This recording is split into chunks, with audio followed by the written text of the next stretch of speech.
Olá, queridos irmãos, paz do Senhor Jesus, bom dia a todos. Mais um. Ontem nós não tivemos o nosso devocional, porque viemos atender aqui um simpósio em Bolonha, na Itália, e estamos agora nesse momento aqui em Portugal, já indo para a Itália, para essa conferência. Orem por nós, estaremos ministrando ali 2 dias, sexta e sábado. Se Deus quiser, segunda já estaremos retornando. Estaremos dando essa contribuição para o reino de Deus, cumprindo o ídolo de Jesus Cristo, Marcos 16:15. Sempre é um prazer poder estar aqui com os irmãos. E nesta manhã nós queremos continuar a nossa reflexão bíblica em Números, capítulo 11, verso 31 até o 35. Diz assim: Então soprou um vento do Senhor e trouxe codornizes do mar e espalhou pelo arraial, quase caminho de um dia de uma banda e quase caminho de outro dia da outra banda, à roda do arraial, e quase 2 côvados sobre a terra. Então o povo se levantou todo aquele dia, toda aquela noite, todo o dia seguinte, e colheram codornizes. O que menos tinha, colhera 10 hómeres, e estenderam para si ao redor do arraial. Quando a carne estava entre os dentes, antes que fosse mastigada, se acendeu a ira do Senhor contra o povo, e feriu o Senhor o povo com uma praga muito grande. Pelo que o nome daquele lugar se chamou Kibroth Hattaavah, porquanto ali enterraram o povo que teve o desejo. De Kibroth Hattaavah caminhou o povo para Hazerote e parou em Hazerote. Muito bem, nós acabamos de ler os últimos versículos do capítulo 11, já há dias que estamos fazendo uma exposição sobre o capítulo 11, mas em prosseguimento nós vamos fazer o fechamento do capítulo 11 de Números para iniciar o capítulo 12. E o capítulo 11, ele termina de modo dramático. O seu desfecho é muito triste. E aqui nós temos o túmulo dos desejos. É sobre isso que eu quero falar. Túmulos dos desejos. Mas o que é isso, pastor Zéu? Túmulos do desejo. Veja bem, Deus ele providenciou para Israel 2 alimentos. O primeiro alimento que ele providenciou, Êxodo 16, foi o maná.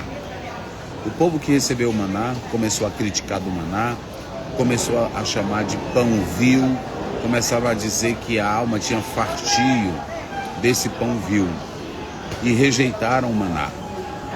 Mas o Senhor também providenciou para eles codornizes, essas aves que Deus providenciou para o alimento deles.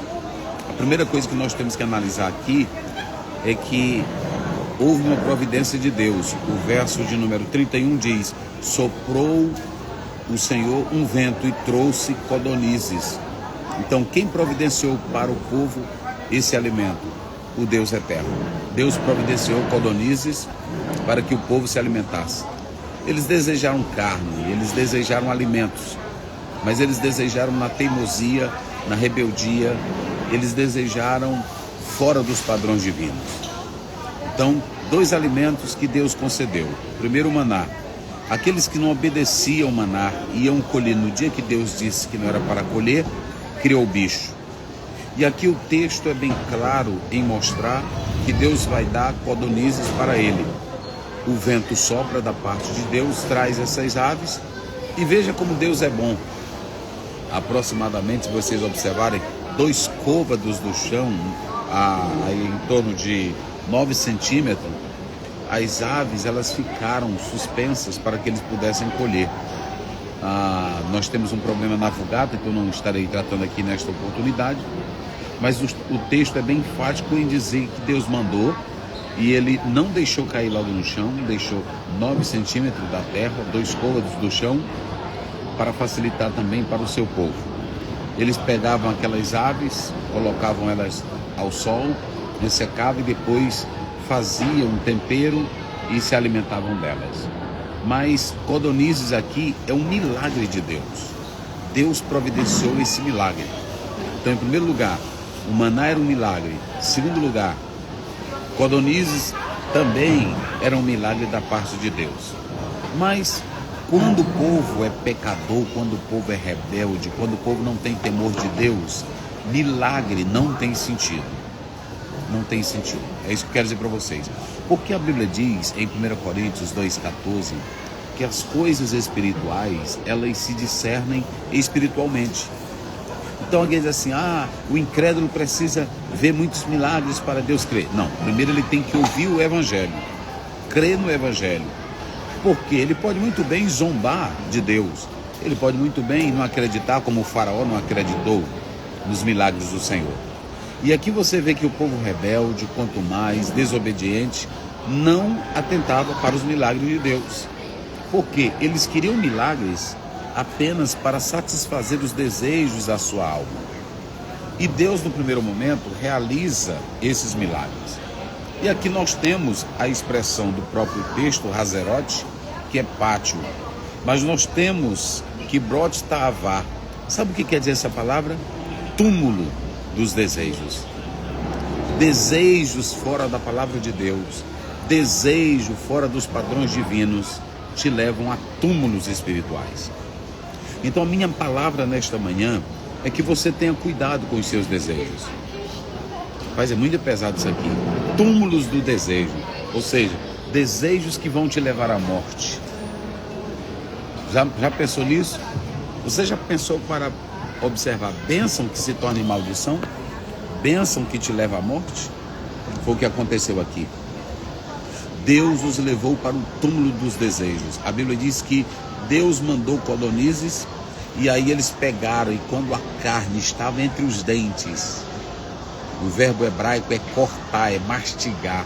Quando eles mastigavam, quando eles comiam, depois que eles temperaram, que eles estavam com a carne nos dentes, Deus matou eles.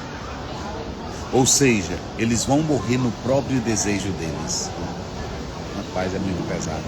Quantas pessoas não estão com os seus desejos nas drogas, nos prazeres, nas riquezas e morrendo nos seus desejos? Desejar não é pecado. Querer não é pecado. Não é pecado. Agora, desejar coisas de Deus fora dos padrões da palavra ou tentar gozar das bênçãos do Senhor em desobediência, você está caminhando para o túmulo da morte. Túmulo dos desejos. Só para vocês terem uma ideia, 1 Coríntios, capítulo 10, vamos observar isso. 1 Coríntios, capítulo 10, olha o que diz a Bíblia. Diz assim: beberam todos de uma mesma bebida espiritual, porque bebiam da pedra espiritual, que os seguia, a pedra era Cristo. Mas Deus não se agradou da maioria deles, por isso ficaram prostrados no deserto. A palavra aqui, na verdade, é abater ao chão. Mas olha os desejos dele. Primeiro, cobiçaram más coisas. Segundo, se tornaram idólatras. Terceiro, se prostituíram. Quarto, tentaram ao Senhor. E quinto, murmuraram. Esses 5 pecados, eu li de um teólogo americano que diz assim, que o crente pode dizer assim: Deus me livre de eu proceder como Israel. Mas se você atentar para a sua vida, talvez você esteja idolatrando o seu carro. Quem sabe você esteja idolatrando a sua vida fina, rica. Talvez você esteja idolatrando. Veja que a esposa de Ló, ela não pecou traindo o marido.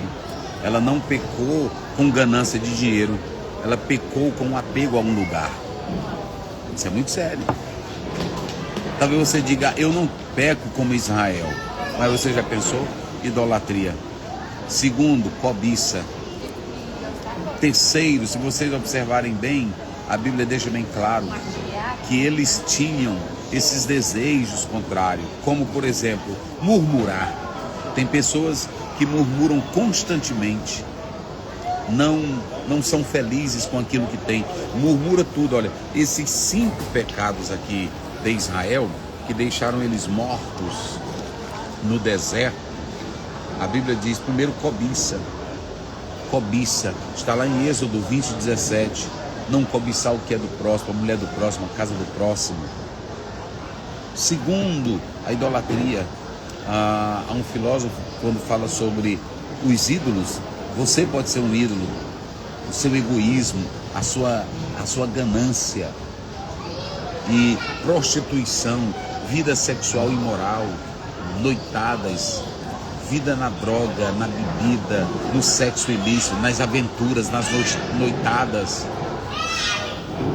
tentação, tentar ao Senhor, provocar ao Senhor. Tem pessoas que andam dizendo: Senhor, tu tem que fazer, tu não é Deus não, cadê teu poder?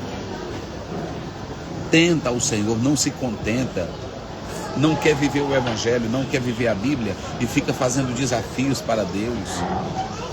Cuidado com essas tentações. A Bíblia não manda nós ficarmos fazendo desafios para Deus. A Bíblia diz que é para nós vivermos a vontade do Senhor.